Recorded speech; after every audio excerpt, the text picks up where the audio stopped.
Hoy, en Historias de Vampiros, tenemos la historia de Mercy Brown, a menudo conocida como el último vampiro de Nueva Inglaterra. Es un fascinante ejemplo de las creencias populares y supersticiones que prevalecían en la América rural del siglo XIX.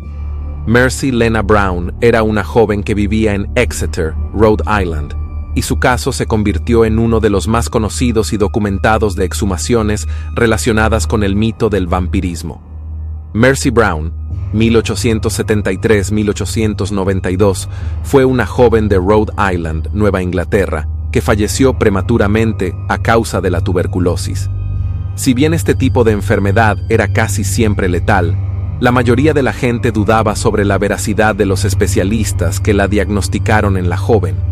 Muchos, incluidos sus parientes y amigos cercanos, estaban convencidos de que Mercy Brown no había muerto realmente y que de hecho era un vampiro. El caso de vampirismo de Mercy Brown es uno de los mejor documentados del siglo XIX, y no solo eso, sino que además es el que más detalladamente aclara los métodos de exhumación de un cadáver para practicar distintos rituales para ahuyentar o matar a un vampiro. Los periódicos de aquel entonces titularon el caso como la última vampiresa de Nueva Inglaterra. Su historia causó tanta conmoción en la opinión pública que gran parte de los detalles circunstanciales que la conforman se han vuelto moneda común en el folclore de aquella región. Repasemos la historia de Mercy Brown. George Brown fue un granjero que repentinamente vio cómo su vida se derrumbaba.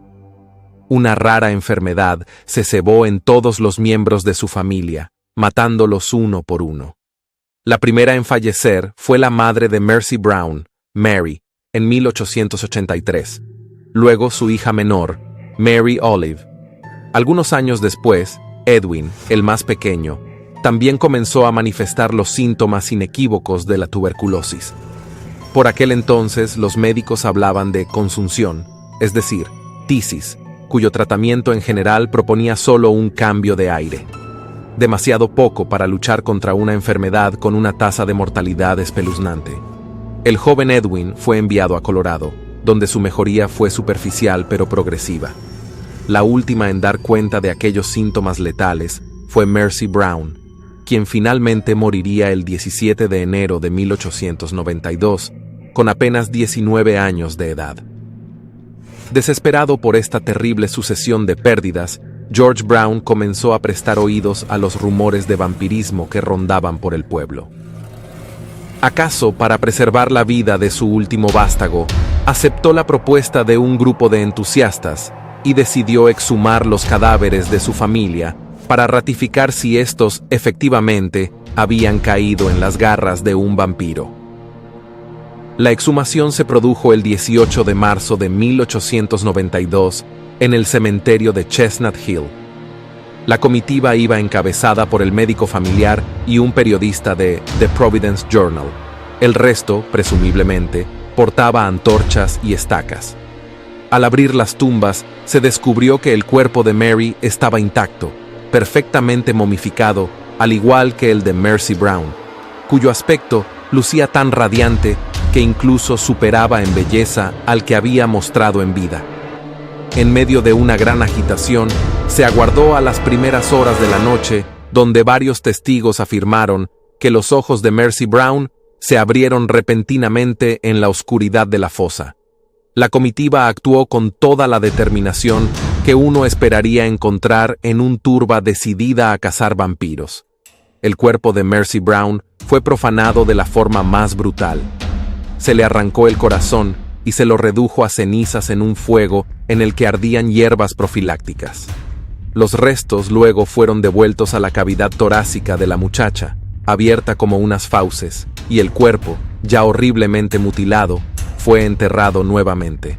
Algunos rumores indican que aquel ritual blasfemo no tenía como objetivo prevenir que Mercy Brown regresara como vampiro, sino que las cenizas de su corazón fueron preparadas en una infusión diabólica para que sea ingerida por el enfermizo Edwin, que por aquellos días agonizaba en el hospital.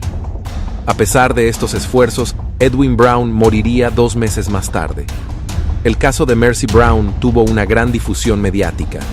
Se produjo una fuerte controversia pública, que poco a poco fue perdiendo peso a medida que los rumores sobre extrañas apariciones en el cementerio de Chestnut Hill comenzaron a ganar espacio en la prensa. Se habló de criaturas difusas, oscuras como sombras, moviéndose entre los árboles añosos, devorando ranas, aves y gatos.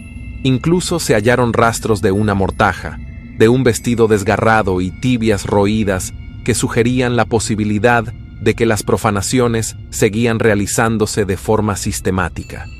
La otra posibilidad, demasiado horrorosa siquiera para concebirla, era que Mercy Brown salía regularmente de su tumba.